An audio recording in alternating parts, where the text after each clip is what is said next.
Hi, good morning, everyone. I'm Ava Kadiwada. I'm one of the chief residents in the internal medicine residency. Thank you for joining us this morning for Grand Rounds. It's my pleasure this morning to welcome Dr. Jessica Gold. Dr. Jessica Gold, also goes by Dr. Jessie Gold, is an assistant professor and the director of wellness, engagement, and outreach in the Department of Psychiatry here at WashU in St. Louis.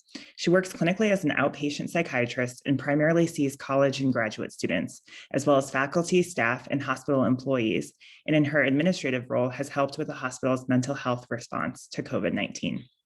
Dr. Gold is a graduate of the University of Pennsylvania with a BA and MS in anthropology. She's a graduate of the Yale School of Medicine, and she completed her residency training in adult psychiatry at Stanford University, where she served as chief resident from 2017 to 2018. She's a nationally recognized expert on healthcare worker mental health and burnout, particularly during the pandemic, college mental health, using social media and media for mental health advocacy, and the overlap between pop culture and mental health, including celebrity mental health and self-disclosure. On these topics, Dr. Gold has been interviewed regularly for news outlets from the New York Times to Sanjay Gupta's CNN podcast. While she has published frequently in more traditional methods of research papers and academic publications, she also has enjoyed teaching about mental health topics and decreasing stigma through writing for popular press outlets and has been featured in, among others, the New York Times, the Atlantic, the Washington Post, Time, Vox, Newsweek, Self, and InStyle, and is a Forbes contributor. Thank you so much, Dr. Gold, for joining us this morning to discuss this important topic of mental health in the new normal. Thank you guys so much for having me. I think I came about this time last year, maybe a little bit later, but I considered an honor to be asked back. And it says a lot about your department that you've asked me to have so many talks with you that I had to look up at all of my slideshows and make sure I didn't overlap. I'm doing my best not to have information that I've had in all those talks, but if you've seen me give all of those talks, there's a chance that you'll catch information that I've said before. I tried really hard not to do that, so I'm sorry if you see some of that again, but I tried really, really hard. Let's see. My objectives are to describe the impact of COVID-19 on our mental health, including the mental health of healthcare workers, mostly really the mental health of the population, but including us, recognizing the difficulty distinguishing whether a patient or you needs mental health treatment or if your symptoms are just normal for the pandemic, provide tangible techniques for coping in the moment and in the long term. And then I'm going to end with identifying the mental health resources at WashU and outside that you can use or that you can look for patients if you need to. Again, I have no disclosures, but my general disclosures are sometimes people pay me to write. In the next 2 weeks, someone will tell you that I worked on this Viacom mental health storytelling initiative, and I work for this healthcare conference for Johnson & Johnson. So in grounding in the actual data that we have on the impact of COVID on the mental health of the general population, this is still the best data that we have. It's the CDC data from June. And when you look at it, yes, it's June, which is unfortunate. I wish we had better data and more recent data, but it's already quite bad. So 40% of US adults reported they had mental health issues, 31% had anxiety and depression symptoms, 13% said they had started or increased substance use, 26% had trauma-related symptoms. They couldn't call it PTSD because it was actively in the moment, and 11% said they had seriously considered suicide in the last month. Those numbers, when they compared to the year before, they can't perfectly directly compare because I'm sure, as you know, when we use screening tools in psychiatry, as much as we try to be objective, they're still asking pretty subjective things like concentration and eating and sleep at the height of a pandemic, which is quite difficult, but the numbers were still 3 times that from 2019 at the same time for anxiety, 4 times that for depression, and 2 times that for suicide.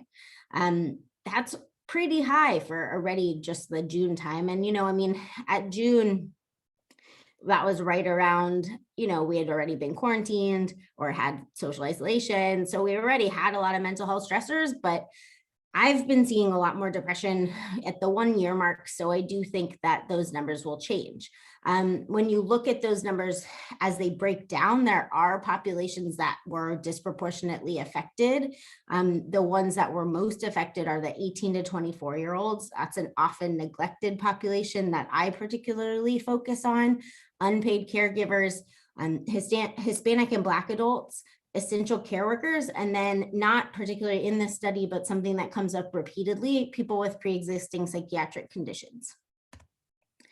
The only data that we can say kind of mimics that moving forward is the Kaiser Family Foundation's data, breaking down what mental health looks like right now. So the beginning of February, you can look at the total population there and it's bigger. So it's 33% for depression and anxiety before, and now it's 39%. Again, that 18 to 25 group is much worse, right? So that's a group we have to keep our eyes on. I think people were really worried that the older population was going to be substantially affected by this, but they seem to be doing a lot better. Females tend to be more affected, and then also people with kids in their household. And same again with the Black and Hispanic populations being more affected. When we look at how healthcare providers are doing, again, there's still not a lot of data that's coming out. This is still the best study. This is out of April in New York. This looked at nurses, attendings, and trainees. And in this study, the percentages were quite high. I mean, it was at the height of a pandemic in one of the epicenters, so it makes a lot of sense why the numbers were quite high.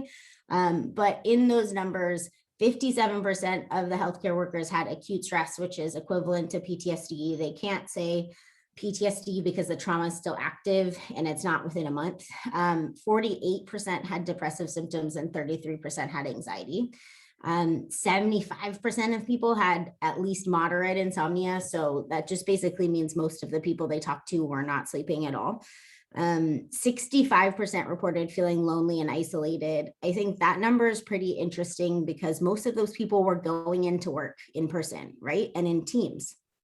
And I think people take for granted that being around people, you can't feel lonely, but I think there's something more to what being lonely means. And then 61% reported this increased sense of meaning and purpose. And I think that is the part of this study that's often not talked about, but is the part that's resilience building. And that, meaning and purpose is how you prevent burnout. It's how you highlight resiliency. And it's something that people did get from COVID, from being around each other, from trying to help. And is something that we could build on. Keeping in mind stuff that I talked about last time I talked to you guys is that all of these numbers are compounding all of the existing stressors and all of the existing data that we have for frontline workers, right? So we already have high rates of depression, high rates of suicide, high rates of substance use, high rates of burnout, and then we're putting all of this on top of that. Again, like I mentioned before, last year too, there are significant barriers to care. So before COVID and continued, healthcare workers don't like to get mental health treatment, limited by stigma, limited by access, and limited by actually recognizing our own symptoms of distress. And again, trauma itself has no timeline. So in past pandemics, healthcare workers had mental health outcomes up to 2 years after, and being quarantined because you got infected had a really significant effect. Hard to know how that really translates to this pandemic, right? It's been a year. It's really different. We've had a lot more people infected. It's affected the whole population in different ways. It's been the whole country, a lot of hospitals. So I think most people would say it's going to be a long time. So what does that mean for you as a healthcare provider and as a human? I think that we can say with certainty that the mental health need has significantly increased in the population. And that to me means that the access to care is likely only going to worsen. So there are definite barriers to care to begin with for mental health, right? But if you look at the pandemic, there's lots of significant stressors on that. So there are financial barriers, and a lot of our insurance coverage is linked to employment. And so if people are unemployed, they actually can't get mental health treatment. And an interesting thing there too is that mental health symptoms are also related to employment. So this is Kaiser family data, which shows that people who are in households with job losses, look at the significant difference in anxiety and depressive symptoms in the households. So it's basically like not only is insurance linked to job loss, mental health symptoms are too. So we're basically saying to people, you lose your job and you get mental health symptoms, and then you don't have insurance, so we can't help you get treatment for it, which is significant because we don't have a good community mental health structure in this country. So we're leaving a lot of people without places to go for care, and that's a problem. Another thing that we know is there's just not enough providers, period. There's never been. And if there's that much need and there's going to be that much need, there's going to be that much more of a stressor, right? I think all of the mental health providers that I know, the therapists in the community, have been trying to see people at night, have been trying to see people over the weekends, have been taking back all of their own clients from before, and they're still full and burning out, and they can't fit everybody. And so when you look at those numbers of people who are coming, it's hard to know where they're going to get care. It led to the New York Times writing this article, which is like, literally nobody has openings where these people are going to get treatment. I was quoted in this article about a patient that told me that she had called 20 places and none of them had openings. And that patient was somebody who lost their husband to COVID and had 3 kids to take care of, and all the 3 kids needed treatment too. So she was trying to call to get treatment for all 4 of them and couldn't find treatment for any of them.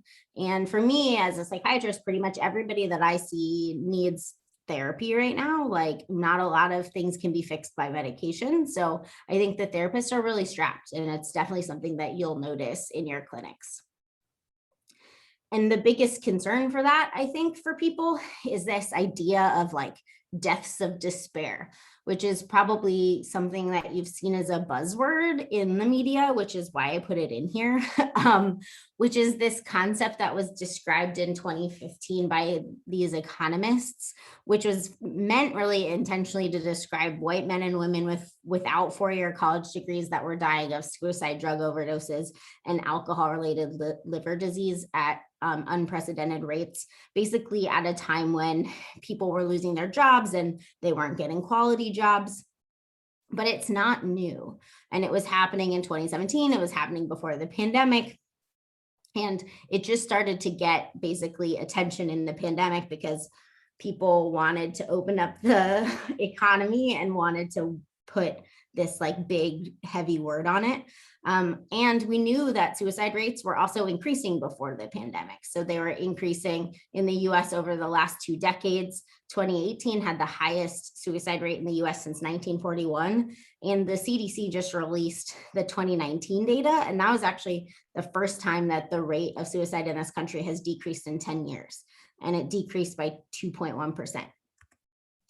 But then you see these headlines, right?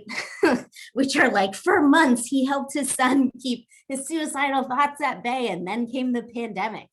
And then there's a surge of student suicides pushing Las Vegas to reopen schools. Like, these are scary headlines. If you're a patient, if you're anybody reading this, like, it would scare you. And you would think there are lots of people dying from suicide right now, and that we should push everybody to open schools because of it, and that there's something wrong, right?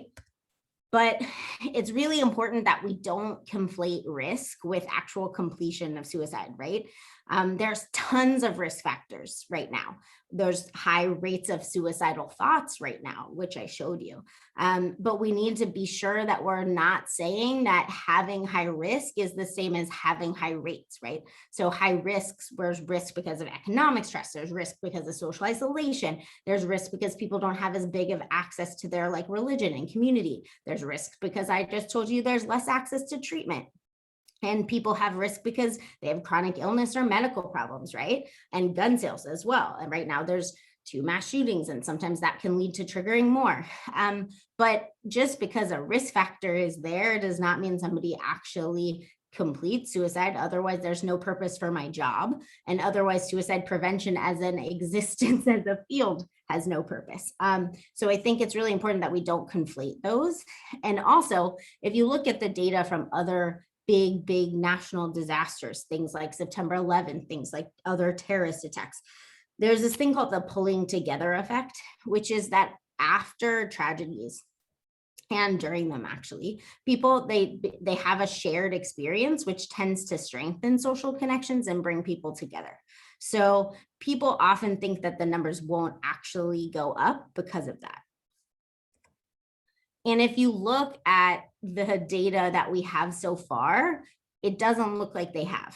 So Japan is the only country where you'll see headlines and it's actually true. So there's a proven increase in Japan that the suicide rates have gone up. So 2 months after the state of emergency was lifted there, the total number of suicides went up by almost 8%, which is much more than they've ever been there in that same month for the previous 3 years, right? And the largest increase was in women less than 40 years old.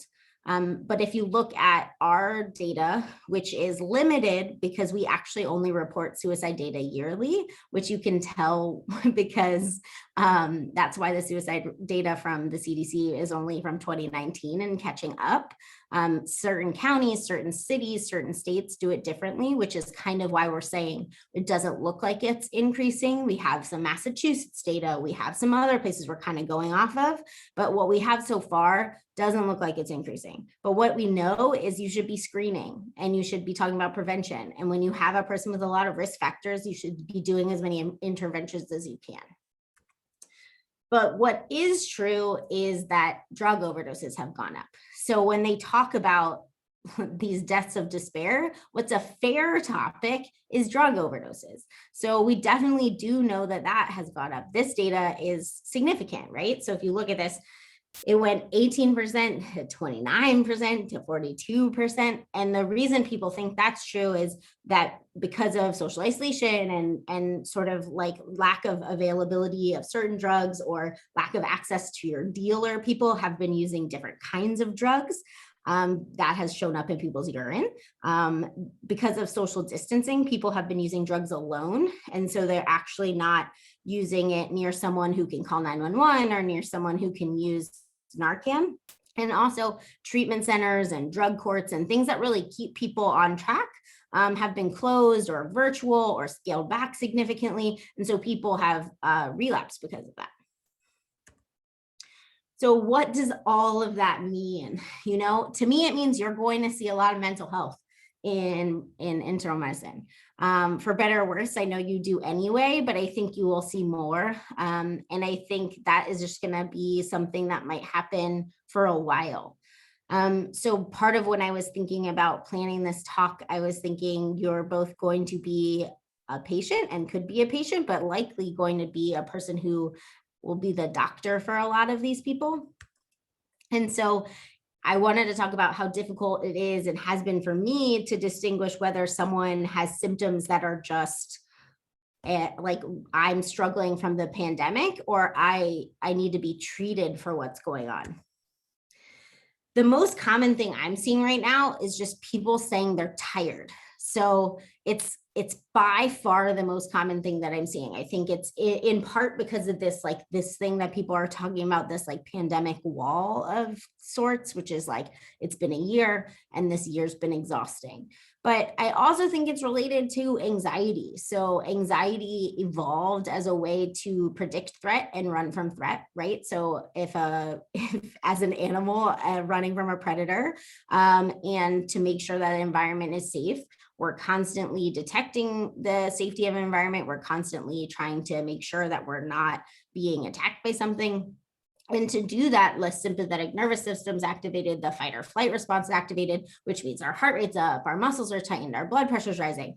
And we're basically running, right? And we can only do that for so long. And for someone who already has anxiety, we're much more likely to be thinking something's threatening or thinking something's after us and firing and running more regularly, right? But for all of us right now, there's so much uncertainty that we are not in a place where we ever have felt safe. So this like baseline level of anxiety is just tiring because we constantly can't relax, right? And that's part of this like chronic stress that can wear us down. And within that same model, I like to kind of think about how all the symptoms of anxiety fit within evolution, because I think it helps. But like, you also don't sleep when you're anxious, because if you sleep, the thing that you're trying to run from can get you, right? You're restless and your heart's racing because your body's trying to be ready to go. But those cognitive things, the like tons of worries, like constant worries, are because if you worry a lot and you think about every predictable likelihood, you have to be able to detect the threat. You can't possibly miss it, right? So all of the things that you're thinking about and all of the things that you're feeling are to protect you from any possible thing that could happen. But at the same time, if you do that for a year, it's exhausting. So ultimately, I think this basically sums it up, which is like you're both tired because of everything that's going on, and the world's tired, and the world is awful, and that makes you tired, right? So you're an empathetic person and you're taking that on, and your job is tiring, and that makes you tired. But if you combine just the exhaustion part with other things, how do you know what to look for anxiety and depression? So like, I know that you went to medical school and you know these things, but a quick review. So social withdrawal, this can be a little bit hard in a pandemic because socializing looks different, but if you were hanging out with people, like socially distant walking, and you don't want to do that anymore, people keep asking you to do stuff, you don't want to do that anymore. Concentration changes, I'm going to go into a bit later. Anger and irritability. So people miss this one all the time because they think it's just like anxious and worried or sad, and being pissed off is also a symptom of anxiety and depression. Attempting to cope using substances. So if you had a month in the pandemic where you had a drink after work, because that's just what it was, that might have been a coping skill that worked for a month. But now if it's a bottle of wine after work, or you've been doing that for a year, that's very different, right? Not sleeping or eating too much. Either way we go is definitely a sign. Loss of pleasure. So if you used to watch a TV show and laugh and it's not funny anymore, and you're like, why am I doing this? Or you used to read books and enjoy it, same thing. Hopeless thoughts. So wishing you never woke up, wishing you died instead of someone else, or suicidal thoughts. Again, just because someone has suicidal thoughts is not necessarily a huge, like, this is the worst thing that's ever happened. But so some people live with suicidal thoughts chronically, but if they've never had them before and they all of a sudden have them, that's more concerning. If they have them and they all of a sudden have them more often, or they have them with plans or intent, that's more concerning. That's how I think about it. But when you think about these symptoms, like, what does it actually mean to have baseline or normal, any of that in a pandemic, right? I like this quote from Viktor Frankl, who is a Holocaust survivor and a psychiatrist, which is, an abnormal reaction to an abnormal situation is normal behavior, which is to say, like, all of us have some baseline level anxiety and depression right now. Like, point me someone who doesn't, and I will be shocked. So it's very hard to say, like, okay, I'm not concentrating. So when is that a problem? Because there's lots of things pulling my concentration. Okay, I'm sad because there's a lot of sad things in the world right now. Like, when is my sadness then a problem? And so it becomes really difficult in the provider role, but even in your own sort of self-assessment role, to know, like, how do I know if I need help? How do I know if somebody that I'm seeing needs help? So I've been sort of going off of these kind of three things to make that decision, which is, when does it impair functioning? So we kind of think of functioning as school and work and family and relationships, super subjective, right? Because somebody might feel like it's impairing their functioning quite quickly, and someone else might be able to tolerate something a lot longer, for better or worse. And that is something that they might not get care for until it's like a little bit later than someone else. But if you are unable to do the things that you want to do because of those symptoms, that's something that might cause you to need to get help. Frequency or time course. So in our definitions, we use things like 6 months for generalized anxiety or 2 weeks for depression. But again, if it's impairing your functioning, it might not be something that you can tolerate for 2 weeks, right? But I think if you go a day without sleeping, lots of people go days without sleeping. But if you go weeks without sleeping, that's a lot more of an issue to your life. And then symptoms are severe or worsening. So again, if you all of a sudden have suicidal thoughts, if the suicidal thoughts come with plans or intent, if they're worsening, like you had one panic attack ever, and then all of a sudden you're having them every month, that's more of an issue. So those are the things I've been kind of going off of as benchmarks, because I think everybody's baseline right now is not zero. And so we have to kind of shift our mindset. I like this cartoon, and the reason it's on the side is because that's how I think medicine thinks about stuff. But, impairing functioning doesn't mean that we bury stuff and just wait until it comes up and boils. So we do have to adjust that as well. The other most common complaint I'm getting is this I'm having trouble concentrating thing. I think it's sort of like a constellation of symptoms of difficulty sitting still, zoning out, tasks taking longer, people not even being able to do the things they want to be doing, like fun activities, like not just work, wanting to multitask. So being pulled like to be on their phone and talk to their partner and do work, and feeling super, super forgetful.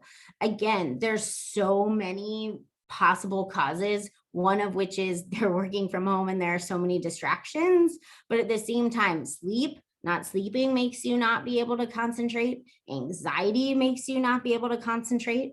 When I think about anxiety and concentration, I usually think about that like, if I go to read something, do you, get caught in all of the future thoughts or all of the things you should be doing instead? So like if you go to do work, are you spiraling thinking about the hundreds of other things you should be doing?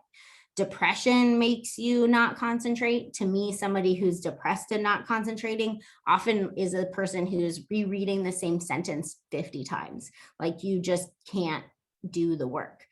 People on substances can't concentrate, and people with COVID have concentration issues. That's something that we're definitely noticing over time and is worth pointing out. Other illnesses obviously cause concentration issues too, but COVID is something worth discussing. But the one that people are going to want it to be, or the one that people think it's going to be, is ADHD. I swear to God, like every single person that has come into my clinic wants to be diagnosed with ADHD or thinks they have ADHD right now. And it's partially just because everybody thinks that concentration difficulties equal ADHD. It's not usually just because people are stimulant seeking. But just because you can't concentrate in a pandemic does not mean you have ADHD all of a sudden, right? Most people are diagnosed with that as a kid. There is adult onset ADHD. There are definitely people who had ADHD as a kid who have way worsening symptoms right now because of all of the distractions and all of the things pulling their attention. All of that is true, but it is not that. It is very likely that the other things are more likely the cause than all of a sudden a pandemic caused ADHD in people. It is important to point out, especially for you guys though, that there's a significant relationship between mental health and COVID. So in the studies that have been done so far, like this data from 69 million people in the US, in 62,000 people with COVID, approximately 1 in 5 of them received a mental health diagnosis within 3 months of infection. The most common were anxiety and insomnia and dementia. And 20% of those were diagnosed with psychiatric illness for the first time. So again, big population of people adding to your mental health clinic, right? And again, more people who are probably going to say they're not concentrating or not sleeping or feeling anxious or worried and things like that. And so it's something you need to be screening for, something you need to be thinking about, and something that's going to be brought up. And then from the flip side, people with pre-existing psychiatric diagnoses in the past year were 65% more likely to have COVID. And it's independent of their physical health risk factors for COVID. So people could say, well, like psychiatric patients have, all of these other health conditions, which is often true, but it has nothing to do with that. It had to do just with their psychiatric diagnosis. So what that means is that when you guys have patients who are psychiatric patients, you need to be screening them for COVID and making sure they get the vaccine, which might not be something that is on their mind. And I think that psychiatric patients are often left out of the conversation, in popular culture for people that are high risk groups and groups that we should be talking about. Certainly, inpatient psychiatric wards should be talked about a lot more than they are. So, when you see people in clinic and they should be getting the vaccine, it'd be really important to be screening and talking to them about it. Do you actually need help for concentration issues? For most of us, the off concentration, again, is just off concentration. And we just need to tell people that the world that we're in is abnormal and we're doing the best we can, and we are just going to have abnormal concentration. People don't love that answer, but it's a true answer. We're just going to get less done. Doesn't really work super well in type A people, but it's a true answer. It also can be burnout. So burnout is another reason that we could feel tired, that we could feel like we can't concentrate. I talked to you about burnout last time, but the ICD-11 definition of burnout, which actually includes it, which we don't have as a diagnosis anywhere, is a workplace related diagnosis that has energy depletion or exhaustion. So that's how you can be tired, mental distance from your job, and reduced efficacy. So obviously that's where concentration comes in, and energy depletion, both of which could be related to burnout. And the other thing it could be is trauma. So this can come up for you guys and as healthcare workers, and it can definitely come up for your patients because the world is just trauma on trauma on trauma right now. And so it's important to remember that you can get PTSD related symptoms, not just from being the person who directly experiences something, but from indirect exposure. Even as someone who just listens to the details of something in the professional sense and your job, some of the things you could see is like excessive worry about something bad happening, feeling easily startled, like physical signs of distress, irritability is super common, nightmares or recurrent thoughts about the traumatic situation. Things like flashbacks and like those really dramatic ones you see in the movies are way less common, but they like to show them in the movies. Before COVID, secondary trauma, which is this like trauma that you get from hearing stories that healthcare workers often have, was found in 4 to 13% of healthcare workers. But there's one study already for COVID-19 in 184 healthcare workers from 45 countries, and the percentage of people who are experiencing secondary trauma is 40%. So that's a big number. It's worse in women than men, higher in people who are frontline workers, and higher in those that are exposed to people who die of COVID. So again, this is just something to keep in mind. There are all these different causes of these things, of exhaustion and concentration, but trauma's on the list and burnout is also on the list. So why does it even matter? I mean, I think the way I think about it is not all of these symptoms require professional help. Understanding all of these possible causes helps you better normalize and validate them, right? For yourself and for your patients. Understanding that the world is complicated and there are all these different things compounding it helps you better conceptualize all of the things going on and explain how one could feel tired or not concentrate because of them. Also, you don't have to treat them all. You can talk to people about them or talk to yourself about them. Coping skills can go a long way to address those things. And in my opinion, and I've said this to you before, there's no wrong time to get help, especially therapy. Again, coming to me or starting medications in your clinic, there's more of a reason to start medication, but for therapy, it's a little bit different, and you can start it for any of those reasons. You don't even need to know the exact reason that you feel tired or aren't concentrating, right? The reason doesn't matter as much. Therapy can figure that out later. Of course, I said therapists are quite busy, but someone can get on the wait list, right, and figure it out later. The next objective is to talk about coping skills. And I think part of the reason this is particularly important is because of those wait lists. I think if you're waiting for a while to get into treatment and you're having a hard time, you need to figure out how to cope with things like trauma reactions or anxiety reactions in the moment and in the long term, and be able to explain some of that stuff to patients. I just like this cartoon because I think it's funny, but it's just the kind of stuff we tell people is just ridiculous. So the first one is to try our best to shift mindset.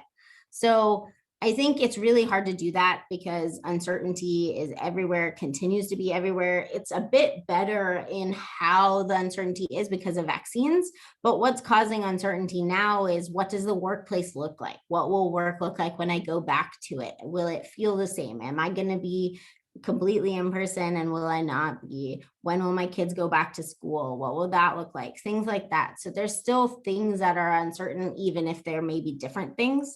And so you kind of have to still have this radical acceptance that life is different, right? And that we're still going to have a ton of range of emotion that includes things like grief, and that comes with anger, and that comes with denial, and that comes with all sorts of things.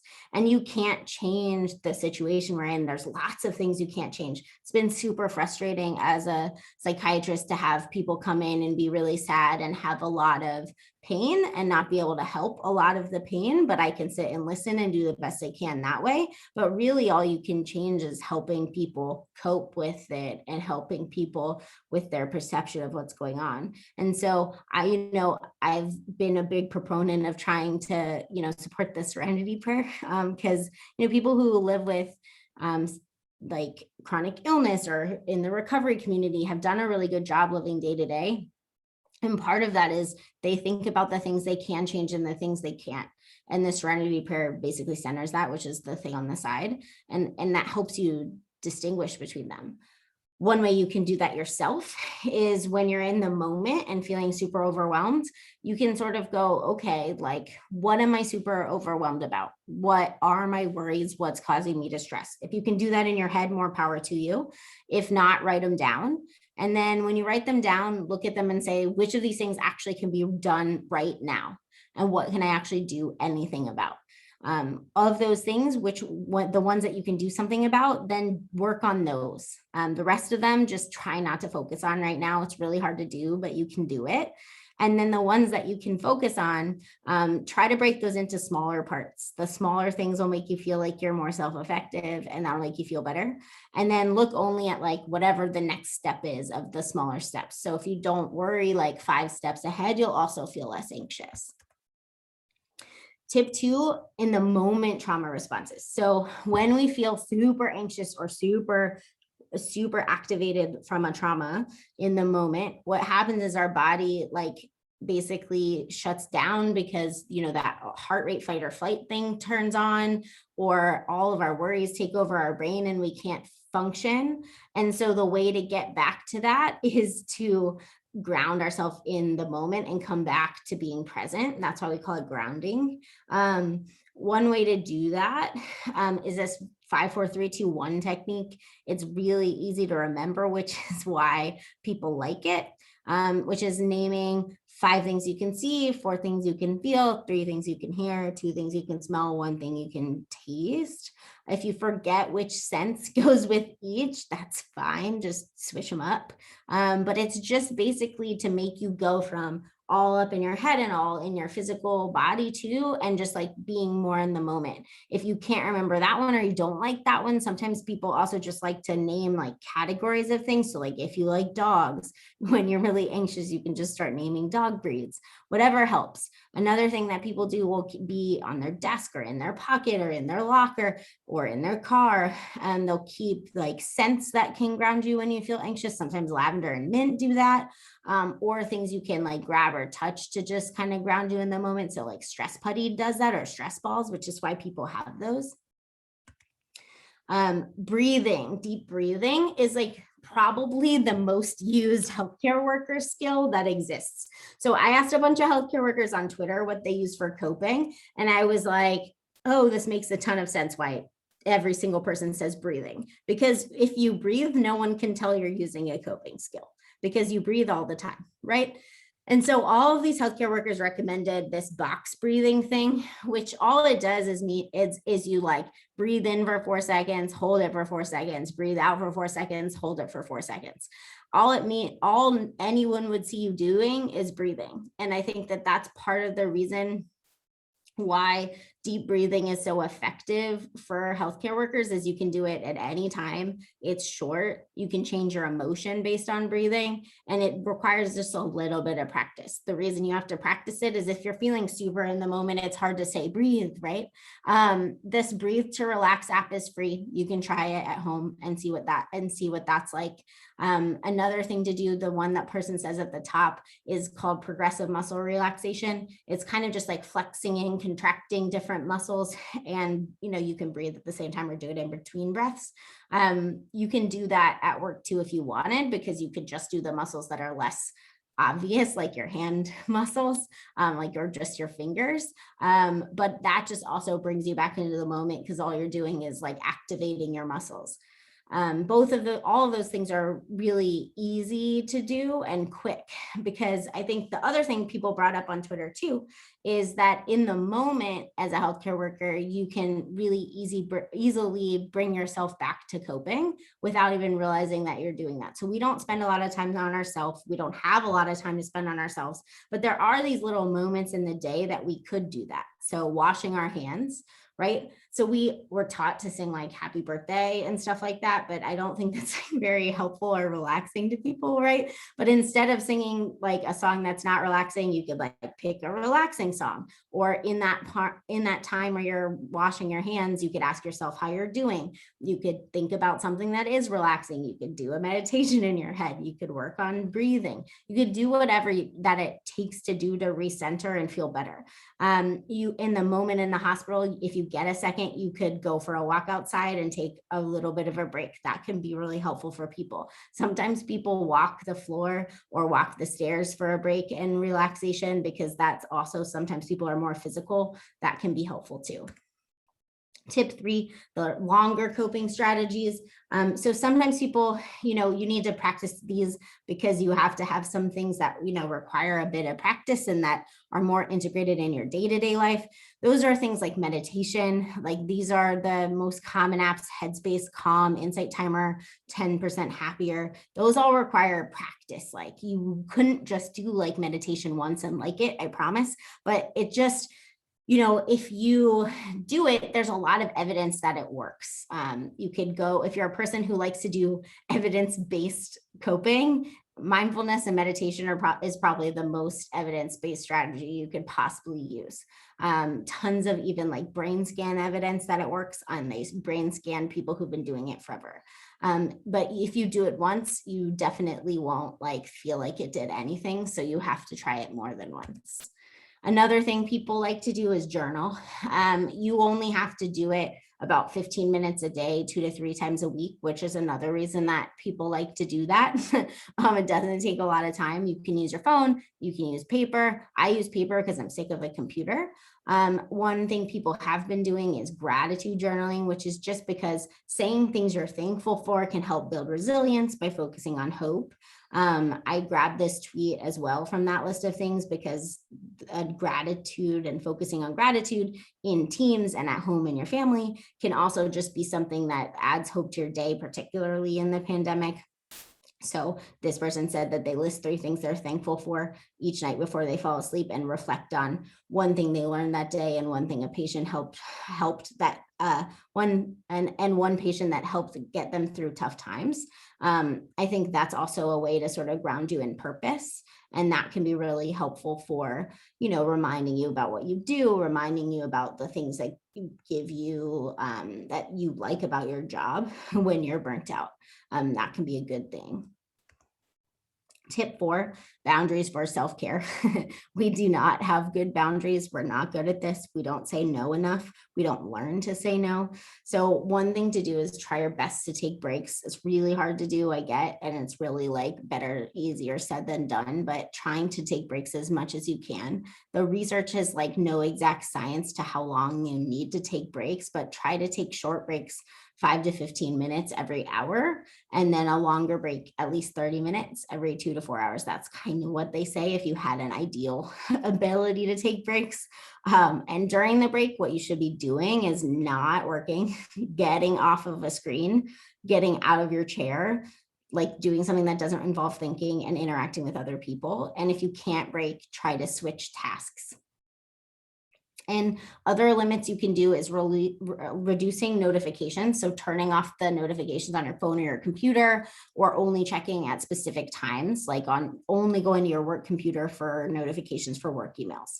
Automating everything. So don't think about things like set out your outfits, prep your meals, establish a sleep schedule. So make an easy routine where you prioritize your sleep, and then at the same time you check in with yourself and you have that scheduled in. Take time off. So we've been really bad at that since March, and we have not been taking vacations. You really need to be prioritizing that. And when we do that, checking out more than usual, like not using social media, not using the internet, and not working. And then the fifth one, trying our best to stay socially connected, and realizing that that's really, really critical, in that having a supportive work environment actually buffers things like PTSD, and was one of the most significant buffers against PTSD, if not the most significant buffer against PTSD in the mental health of the healthcare workers over COVID. And lastly, just a quick reminder, what we have here at WashU in the psychiatry department, you can call us at any time, and we have more appointments for clinicians with us. And then we still have appointments with therapists. For us, we have 3 counselors now. We're hiring an NP, we're hiring a 4th counselor, and we're continuing to hire more counselors as the need arises. So we're doing the opposite of the lack of counselors. So we're trying really hard to keep up. If you want healthcare worker specific options outside of WashU, Therapy Aid is now what Project Parachute was. You can go there for free and low cost, like short-term therapy needs. Emotional PPE still exists. And then there's still the physician support line for like more emergency or crisis needs. Anytime you need to find a therapist or tell someone where to go to find a therapist, Psychology Today is the best place that exists. It's better than telling people to go to insurance. It's basically a Facebook for therapists. They put their picture up, they put little paragraphs. You can search by insurance, you can search by zip code. It's much better. They can also search by availability. Other places to go, like Therapy for Black Girls is a place that lists therapists that are basically choosing to want to be therapists who focus on people of color. The National Queer and Trans Therapists of Color Network, same, there are people who choose to want to be in that particular group as well. And then Therapy for the People is a website that tries to have a directory for low cost options. That was my ability to go through all of that as quickly as possible. I think that I did it as best I could. Hopefully, I can answer any questions that you guys have. Thank you so much, Dr. Gold. I think you did an excellent job going through all of that important material there. Yeah, we'll go ahead and start the question and answer segment. So we have one that just came in about what emotional PPE is. I think that was, they're alluding to that slide that you just had up. Yeah, so both of those organizations are, it's a really creative name, honestly, are places that offer free counseling for healthcare workers right now. It's usually like 6 to 12 sessions, depending on the organization. I think Emotional PPE is 6. And you just go on there and request one, and they'll find a counselor who said that they would see someone, and they'll find one in your area across the country, and they just have people like sign up, and it's pretty cool, honestly. And same with the other one that was on there too. Okay, wonderful. I have a question for you about that 65% of healthcare workers feeling lonely and isolated. And you mentioned that these are people who, were still able to go to work and have some face-to-face interaction, not just with patients, but with their peers as well. Do you have any ideas of, what we could be doing at work to foster more of a sense of community so that we are kind of lucky in that sense that we do get to go to work and have these interactions, whereas there's a lot of people still working completely from home and are more isolated. Have you thought about what we can do better in the workplace? Yeah, I mean, I think that some of the isolation is this like feeling that you're the only one going through the experience, and the isolation is like a loneliness of feelings instead of like people, right? And I also think that people like 18 to 24-year-olds are often like the loneliest generation, even though they're online all the time and around people all the time. So people can feel lonely when they're around people because they don't feel like they're checked in and validated and that they're having deep and actual real conversations with people. So I think it's more like having the time to actually check in and having the time to have, social time, which is really hard right now, right? But I think part of it is one, like trying to change healthcare culture where we talk about feelings or talk about things being challenging and hard. I know that your department's doing as good of a job as any to try to do that. I believe that you don't have to like, self-disclose everything about your whole mental health history to like change that. I think we just have to get comfortable being like, it's really hard to have your kid at home and your work at home and your life at home and just have a place that that it's okay to say things like that, so that that like when you have a time where you're like a little bit late or you have something that's not perfect, you're not beating yourself up about it because everybody else's life is not perfect either, and you don't feel alone in that. And there's someone you can turn to about that. So I think that's partially part of it. I would say having more time for like not just work related activities if possible with people. It's kind of hard now, but maybe since the weather's nicer and we're getting vaccinated and the vaccination rules are letting people socialize more, we'll be able to have more like normalized, healthcare worker happiness. I think that'll make a difference because I think people are so like missing that too. It just because it feels just lonely just to go to patient care and come home and like be alone, or come home and be with your partner and kids, and it's busy and hard and stressful too. Yeah, definitely. Thank you for answering that question. A couple more here. So one question is asking what's going on in Japan that makes it different than here. So in regards to the higher suicide rates. you know Assumptions here. So I'm not an expert in Japanese culture. So I will put that out there so that I do not offend anybody who is an expert in Japanese culture. But I do think that there is more of a silence around mental health. So I think that it's one thought is that there's a lot of stress and perfectionism, and there's a lot of like job loss means something very significant, and economic strain means something very significant, and imperfection means something very like there's a lot of belief around like what it means culturally for like some of this stuff to be going on, and that's what some people think. I don't know, because the women thing is interesting. And people are not 100% sure what that's about, because, I mean, if you remember back to med school, like women don't complete often, like it's not, women are much more likely to attempt than complete, than men are much more likely to complete. To have women's suicide rates go up so much, I mean, there are lots of data that suggest that women have been having a lot more stressors over the pandemic period. It's just interesting to think about that leading to such much more like completion of suicide, because I don't think that would happen here, because the stressors are all caregiver care related, and you would leave a lot of people that are dependent on you. And it's like very psychologically dissonant to do that, right? Like It's a protective factor if you have children, right? So we're stressed. The women in this country are more stressed because they're caregiving for families and caregiving for parents or dropping out of work because of that. It doesn't make sense to then end your life, really. It doesn't 100% make sense. So I think that data is a little bit interesting to me.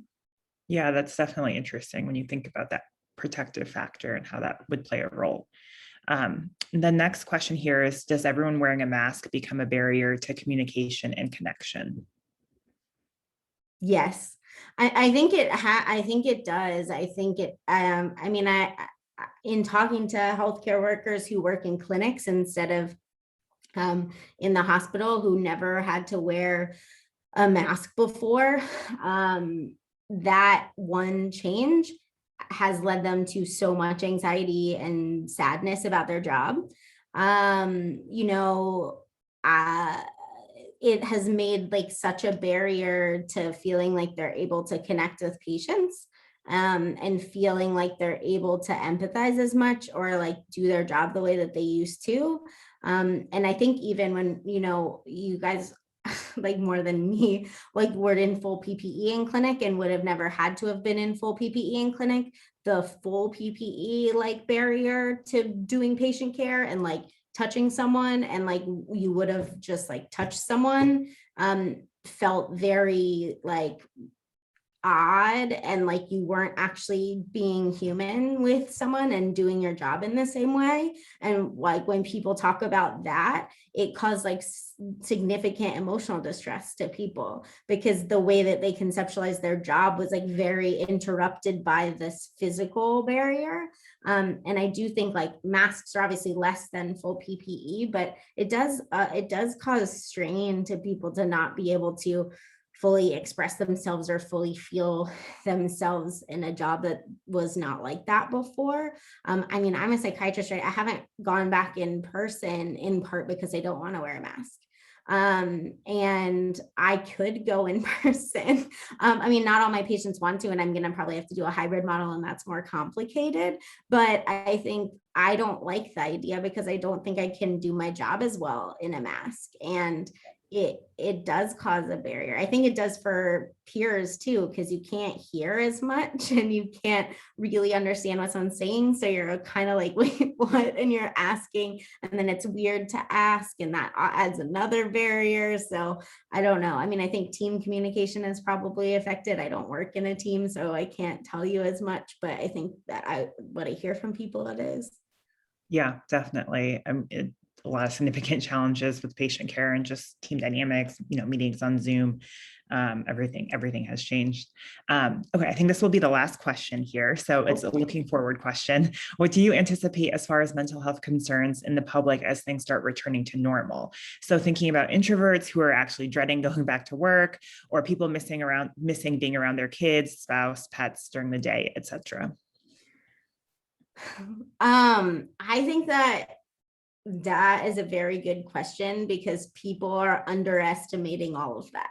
I think people are very much like, once we can just get back to work and go back to the way it was, it's like pressing play on a paused movie and everyone will be fine. And I think it is completely ignorant. And that's a very good question because I've been saying to people since people have been asking me, then I always sound like a Debbie Downer, but I think it's going to be worse for people's mental health because their work environment is like not going to be the same, or they're not the same person, one of the two. And so they're going to go back and they're going to not feel the same or feel like it takes a lot of adjustment. And that's when they're going to realize they have mental health issues, or that's where they're going to realize like they needed more adjustment to get in there, or they don't like their job and they need to switch. Because when you've been home and learned to value something differently, you might not feel like your job actually lines up with your values, or you might feel like the way your job wants your job to look now after the pandemic isn't the way you actually want your job to be, because you learned that you wanted to be home, or you learned that, you know, the best way for you to do something is not the way that your job wants you to be doing it moving forward now that the pandemic's over, right? And so I do think there's going to be all of these like things that people did on self-reflection that they would have never done because they would have never been put in that position to do that. Like, I've never been at home for a year to think about what it would be like to be at home for a year, right? And so I do think people are going to really struggle with that, and they're going to maybe change jobs. I think healthcare workers are going to change jobs too. And I've had that discussion with people, which is that healthcare workers are going to, once this like acute bleed stops, stop and go like, do I like what I'm doing? Did my hospital value me? Did my hospital value healthcare workers the whole time? Am I safe here? Do I like medicine? You know, because there are a lot of things that we've learned about medicine that are maybe we didn't know about medicine. Like, turns out you can get pushed to do things you didn't know you signed up for, right? Like, you can do a different career. So I think that there are things that we learned that are very different, and people will leave jobs, people will start different jobs. So I do think we'll have a lot more. I think mental health is going to go like this as if we have more space, right? But yeah. I agree. Yeah. Well, okay. Thank you so much for going through that. I agree with you. I mean, I think that everything's going to look very different, and it already does. So thank you again, Dr. Gold, for going through all of that with us, especially the coping mechanisms that we can employ day to day, as well as resources here at WashU. We really appreciate everything that you and your department is doing to support us throughout this time. No problem. I'll give you guys my slides too, so you're welcome to them. Okay, wonderful. I'm sharing my screen now so people can get credit. You can feel free to log off. Thank you again.